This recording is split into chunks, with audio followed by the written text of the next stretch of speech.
All right, let's talk about February 2026.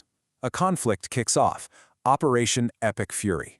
But look, this wasn't just another war, not by a long shot. This was the moment that artificial intelligence went from being some background tool to becoming the central engine of combat, and it fundamentally changed everything. And you don't have to take my word for it. The CTO of Palantir, Sham Sankar, he put it perfectly.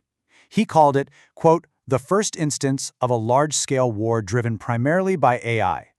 You see, this wasn't just a simple evolution, it was a total revolution.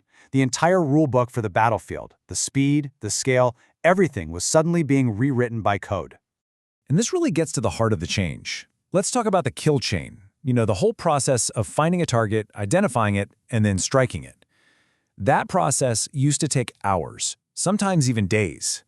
During Operation Epic Fury, that entire chain was crunched down to mere seconds. Just think about that, seconds.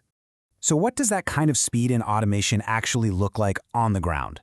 Well, it meant that the US and Israel could strike literally thousands of targets. We're talking leadership, nuclear facilities, naval assets, all at the same time.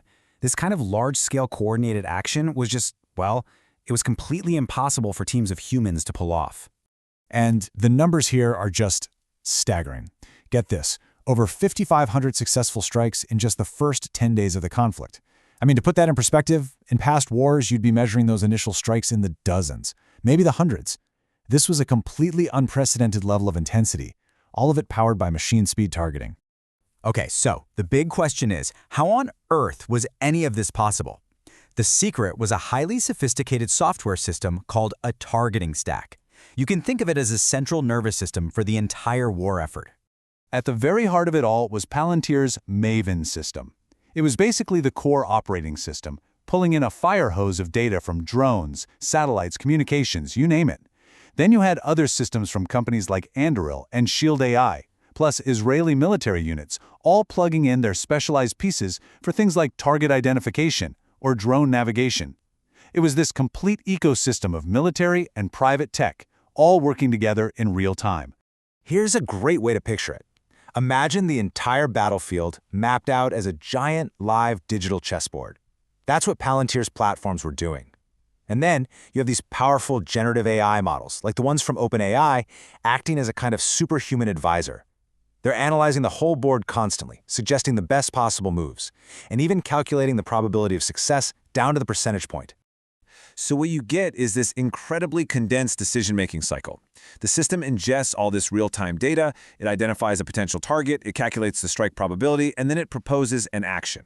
Now, crucially, a human operator still has to make that final call, but the decision is served up to them in seconds, not hours or days. But, and this is a huge but, this incredible new capability came with a very dark side.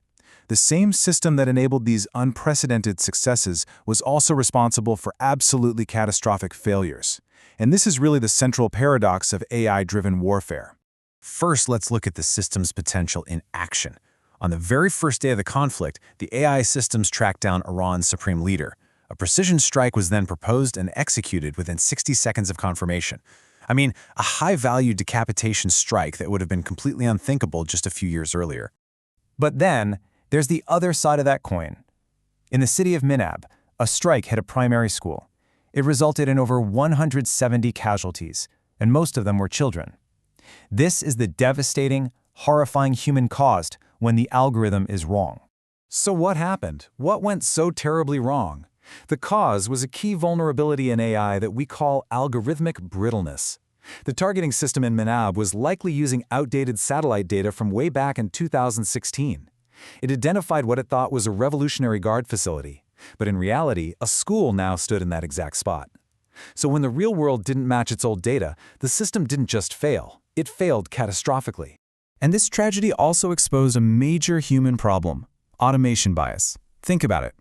If you're an operator and the machine is feeding you new targets every few seconds, there's immense pressure to just trust the machine and approve its recommendations. Meaningful oversight and legal verification can easily get sacrificed for the sake of speed. This conflict didn't just change the battlefield. It completely reshaped the global landscape, from economics all the way to geopolitics.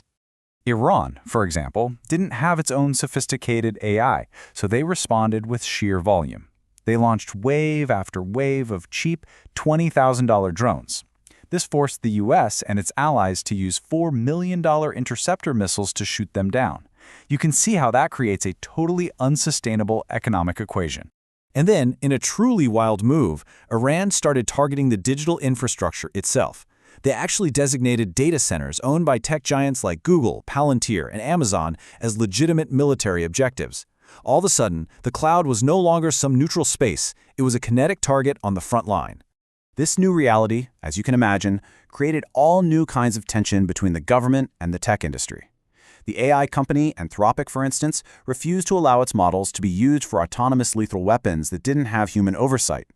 In response, the US government just deemed them a supply chain risk and switched to OpenAI, which pretty clearly signaled that operational lethality was a higher priority than ethical constraints. This whole conflict gave rise to a new philosophy called American dynamism. And as Sham Sankar argues, the ultimate deterrent isn't just about having the smartest algorithms. It's about having the AI-powered industrial base to simply outproduce any adversary in an era of high-attrition warfare. So the algorithmic Rubicon has definitely been crossed. There's no going back. Machine-speed warfare offers an undeniable tactical advantage that no nation can afford to ignore. But as we've seen, that power comes at a profound cost. And it leaves us with the defining question of this new era. Who is accountable when the algorithm is wrong?